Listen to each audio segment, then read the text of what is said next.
Good morning.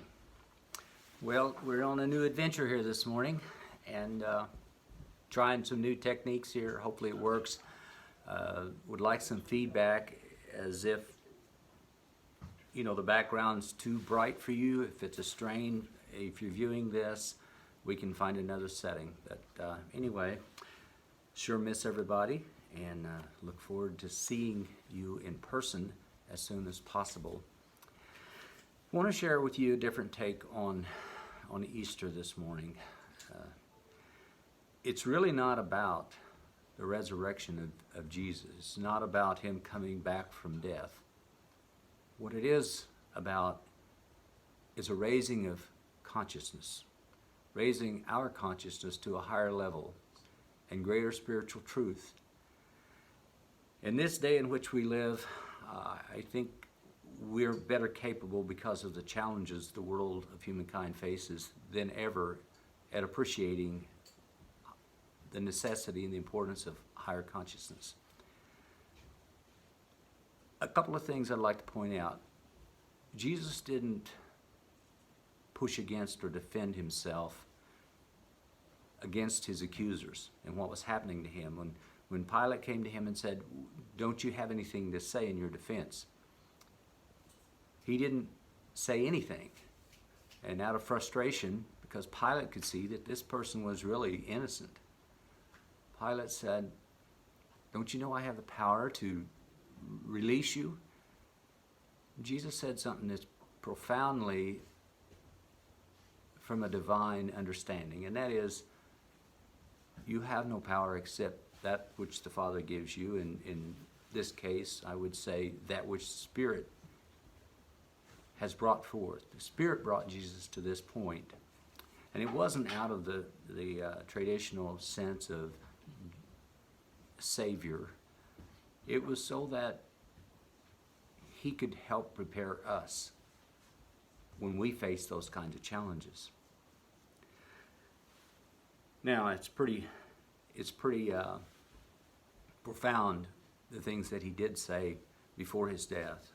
For example, he said, I'm with you always, knowing that he was going to die, but I'm with you always. This is a message we need today. We're not alone. There's a Spirit, the same Spirit that brought him to that point, that brings us to the point we're in now. But it's a greater Spirit because it's understanding, been through the things that we face. He also said, look, this is your mother now, and this is your son now. He was pointing out connection. We are here to be connected in oneness. And while they probably couldn't understand that at that point in time, we certainly can understand it now. We are connected. We share one another's journey, and we feel with hopefully compassion when others suffer. Many people lied about him. They accused him.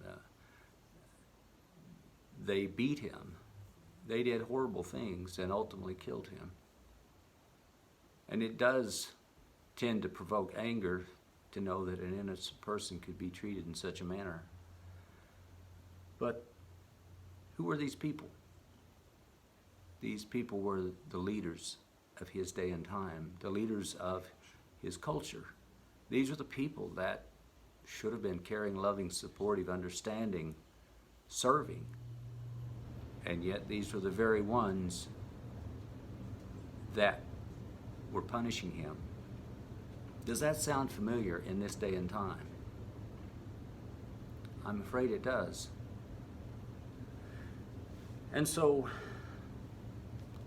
when they did the greatest amount of damage they could do and they took his life, they really revealed more about themselves than they did about him. They revealed that they were trying to hide and avoid the truth that they lacked love and compassion, empathy, service to others. They revealed they were self-centered, selfish, seeking power, and willing to be dishonest. These kinds of realities are what we need to understand in this day and time, because it's easy to get angry at people making decisions and actions that harm others. It's easy. But that's not the response of Spirit. Spirit said, forgive them, for they don't know what they do. I'd say they didn't know who they are. So we need to learn a Spirit response to the day in which we live. Humankind's never faced what we face today, worldwide, unavoidably so. And a people who have been for years now tortured, killed, hated, hospitals bombed, children maimed, killed. Now they have refugee camps. They don't have what they need, and they really don't have much hope of a better life. And yet they face the same kind of challenges that we face. They face the reality that this virus that we're dealing with can come upon them, and they don't have any means of addressing it. It seems like the most vulnerable, as in Jesus' day, those are the ones that suffer the most. And those are the ones that those that seem to prey upon others and enjoy power and control over others intentionally go after. This is not the way of the Spirit. We have detainment camps in our country. And these camps in this day have people, again, vulnerable, not in control of their life. They don't have any means of dealing with the illnesses if it moves through their location. They've been separated from their families, their children. So all the suffering, the hatred, the punishment that Jesus went through was so that Spirit knows exactly what we face in our hour. There is understanding and there is connection. I want to say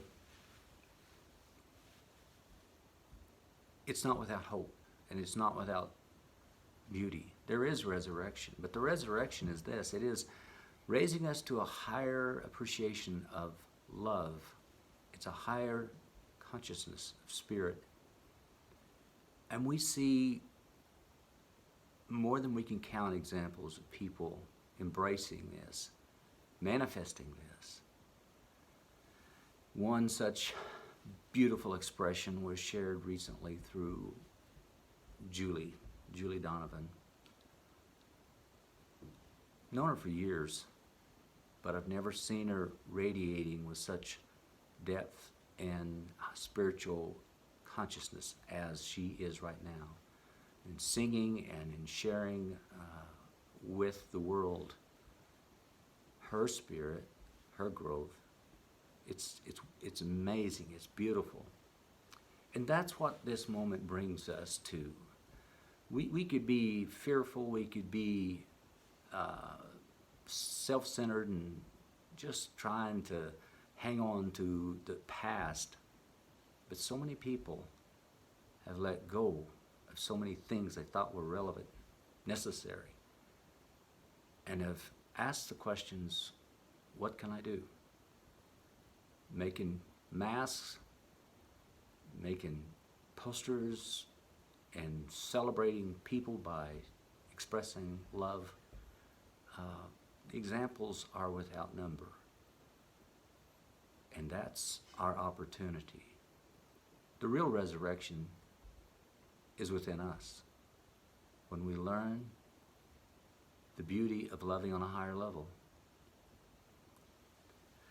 Tomorrow, a lot of people would normally return to the work day and feel dread and just do the familiar. We don't have that opportunity. But what we do have is the opportunity to wake up, enjoy just being, to appreciate the very moment in which we find ourselves. If you look outside, nature proclaims beauty, amazement at every glance. We think about the people we love that we're gifted in relationship with, and that is a most wonderful blessing. We've learned that more through this time. Again, a resurrection, lifting us to a higher consciousness and appreciation. And while I might go through the day once in a while grumbling about this or that, most of my time is spent being thankful, truly thankful. It's not a practice that I have to implement in hopes that somehow it brings about reward. No, it's instantaneous gratefulness because we have one another.